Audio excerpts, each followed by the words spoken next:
যার দাম্ভিকতায় এলাকার মানুষ কথা বলতে পারতো না, সে আস্তে ওর সামনে ওর নাকের উপরে মাছি বসে লাফাচ্ছে, সরানোর ক্ষমতা পর্যন্ত নেই। আপনি নামাজি, কখন আপনার নামাজ কাজে আসবে আপনি কেমনে বুঝবেন? যখন দেখবেন আপনার আর অন্য দিনের মতো গালির পরিবর্তে গালি দিতে ইচ্ছা করছে না, বুঝবেন আপনার ভিতরে নামাজের নূর আসা শুরু করছে। সুবহানাল্লাহ। আপনি যখন দেখবেন ফ্যামিলি ঝগড়ার ভিতরে আগের মতো আপনার মেজাজও গরম হয়ে দুইটা খুশি দিতে ইচ্ছা করছে না, কেমন জানি মন চাচ্ছে আপনার মিলাই দিতে ইচ্ছা করছে, বুঝবেন আপনার ভিতরে আল্লাহর রহমত আসা শুরু হয়ে গিয়েছে। রাস্তা দিয়ে যাওয়ার সময় আপনার যখন দেখবেন যে চোখটা কেমন যেন অন্যদিকে তাকাতে ইচ্ছে করছে না, বুঝবেন রবের রহমত আপনাকে বারবার ডাকছে, বারবার ডাকছে। সুবহানাল্লাহ। যখন আপনি দেখবেন অন্যের গীবত করতে আর জবান ইচ্ছাই করছে না, তাক চুপ করে থাকি, আর কথা নাই বলি, না বললে কি আর মরে যাব, চুপ করে থাকি, গীবত আর করি না, তখন আপনার বুঝবেন রহমত আসা শুরু হয়েছে। আর যখন দেখবেন রাতের 3টা বাজে 2টা বাজে বিনা কারণে আপনার চোখটা খুলে গিয়েছে, ডান বাম দেখলেন, ঘড়িটা দেখলেন মধ্যরাত হয়েছে, আপনি ভাবতে লাগলেন কেন ঘুম ভাঙলো, কেউ তো ডাকে নাই, কেন ঘুম ভাঙলো, অস্বস্তিও লাগে নাই, কেন ঘুম ভাঙলো, বিরক্তও লাগে নাই, কেন ঘুম ভাঙলো, বেশি গরমও লাগে নাই, কেন ঘুম ভাঙলো, বেশি শীতও লাগে নাই, ভাঙলো কেন, ভাঙলো কেন, ভাঙলো কেন? তখন আপনার হৃদয় উত্তর দিবে, তোর ঘুম ভাঙে নাই, মাওলা ঘুম ভাঙাই দিছে যেন তুই রবের দরবারে হাজিরা দিয়ে প্রেমের সম্পর্ক জোড়া লাগাইতে পারোস।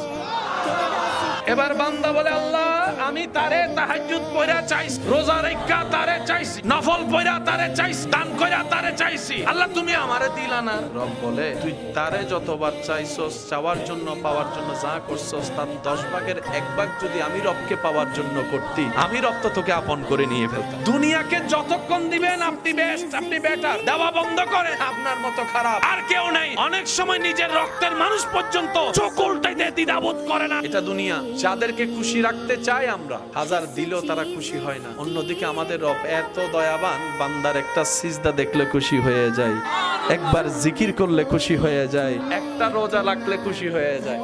আমরা বোকা বলে স্রষ্টাকে খুশি না করে সৃষ্টির পিছনে লাগি। আমরা খুশি রাখতে চাই কাকে? সৃষ্টিকে। কিন্তু মূলত আমাদের খুশি রাখার দরকার ছিল স্রষ্টাকে। এবার বলেন, সৃষ্টিতে একজন নাকি কোটি কোটি? আপনি কয়জনকে খুশি রাখবেন? একজন খুশি হলে তো 10 জন নারাজ। বুদ্ধিমানরা কি করে জানেন? সৃষ্টিকে খুশি রাখতে চায় না, তারা স্রষ্টাকে খুশি রাখার জন্য সৃষ্টির সেবা করে। স্রষ্টা যখন খুশি হয়, স্রষ্টার সৃষ্টি তার হয়ে যায়। বান্দা যখন দুনিয়াতে গভীর রাতে রবের ইবাদতে দাঁড়ায়, মাটিওয়ালা যেরকম তারা দেখে, আসমানওয়ালারা সেই মানুষটাকে তারার মতো জ্বলতে দেখে। যখন বান্দা রবের স্মরণে থাকে, জিকিরে থাকে, আমলে থাকে, তখন সেটা ওই আসমানওয়ালার এখান থেকে দেখে যে একটা তারা জ্বলতেছে, তারা তারা তারা। সেজন্য মাথায় রাখবেন এবং মনে রাখবেন, জিততে চায়েন না, জিতাই দেন। আমি গুনাহগার, আমি নেককার, আমি কমতি আছি, উনাকে আল্লাহ অনেক দিয়েছেন, আমি আল্লাহর প্রিয় হতে পারি না, ইনি আল্লাহর প্রিয় হয়েছেন। আমার গুনাহ হচ্ছে 10টা, ওনার গুনাহ হচ্ছে মাত্র 2টা, ওনার চাইতে বেশি গুনাহগার আমি হয়েছি। আপনি যত নিজেকে ছোট বানাবেন, এদিকে আপনি ছোট বানাতে থাকবেন, এদিকে আপনার লাভ কি হচ্ছে দেখেন। অটোমেটিক আপনার ভিতর থেকে আল্লাহর অপছন্দনীয় অহংকার গায়েব হয়ে যাবে, আল্লাহর অপছন্দনীয় হিংসা গায়েব হয়ে যাবে, আল্লাহর অপছন্দনীয় রাগ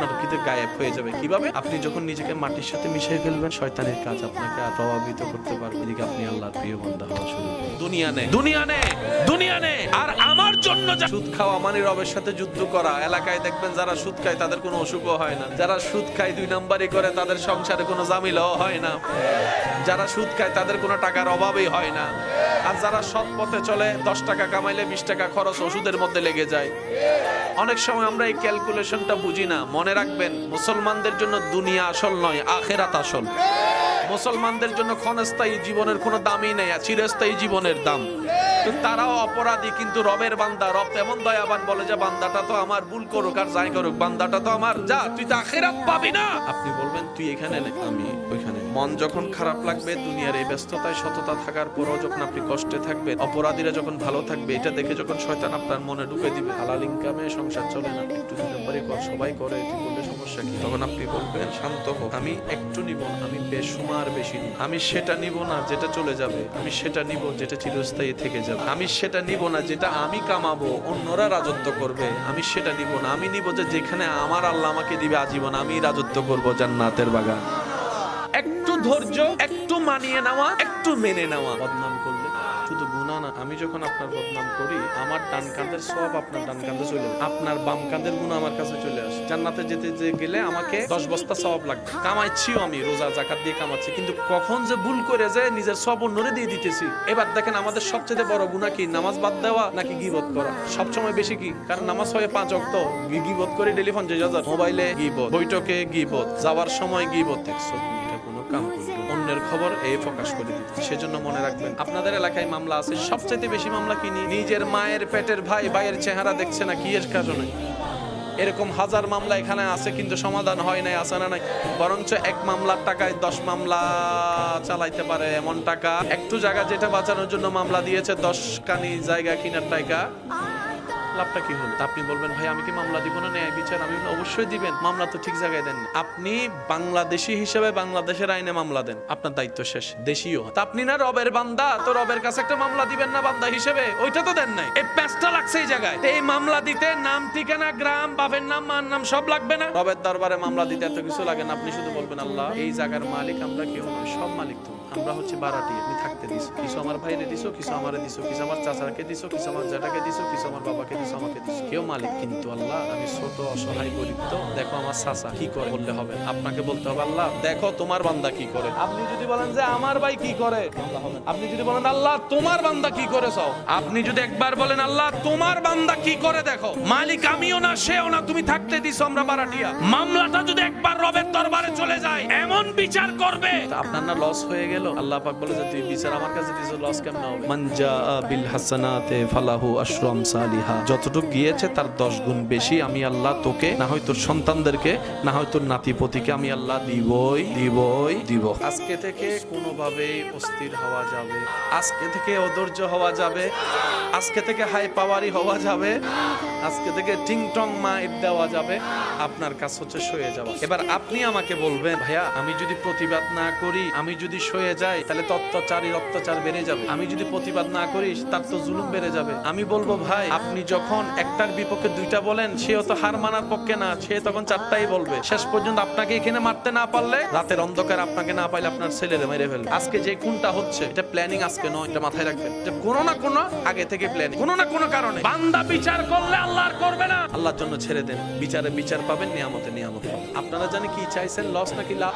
একটু না বেশি? যদি বেশি লাভ চান তাহলে ধৈর্য ধরতে হবে, সইতে হবে, মানতে হবে, মানিয়ে নিতে হবে। সবসময় হাসি রাখবেন, দুশ্মনও যেন আপনার হাসি দেখে টেনশনে পড়ে, কিরে তারা এত জ্বালায়, সে জ্বলে না কেন? তারা এত বদনাম করি, এত ক্ষতি করি, তার মায়ের ছেলের বিয়েটা ভেঙে দিছি, তারপরে তার মনে কোনো দুঃখ নেই, ব্যাপার কি? এত হাসে কেন? সুখটা পাই, সুখ থেকে সুখ পাই। এই টেনশনে জানে তার রাতের ঘুম হারাম হয়ে যায়। শত্রুকে আঘাত দিতে হাতের প্রয়োজন নাই, এমন ভাবে ভাব নিবেন তার সামনে আপনার চাইতে ভালো আর কেউ নেই। ভিতরে যে আপনাকে মেরে রক্তাক্ত করবে, বসে থাকেন, অপেক্ষা করেন কখন তার কিংবা তার পরিবারের রক্তের প্রয়োজন হয়। যদি এরকম হয় আপনি আগে গিয়ে বলবেন যে ভাই আমার রক্তটা নেই, যদি ব্লাড গ্রুপ নেই, উত্তর সেদিন হয়ে যাবে যাকে আমি মেরে রক্তাক্ত করলাম সে আজকে আমার বিপদে আমার জন্য রক্ত নিজের শরীর থেকে দিতে আসলো। ইজ্জত এভাবেই আসে, রহমত এভাবেই আসে, জয় এভাবেই আসে। বলেন সুবহান।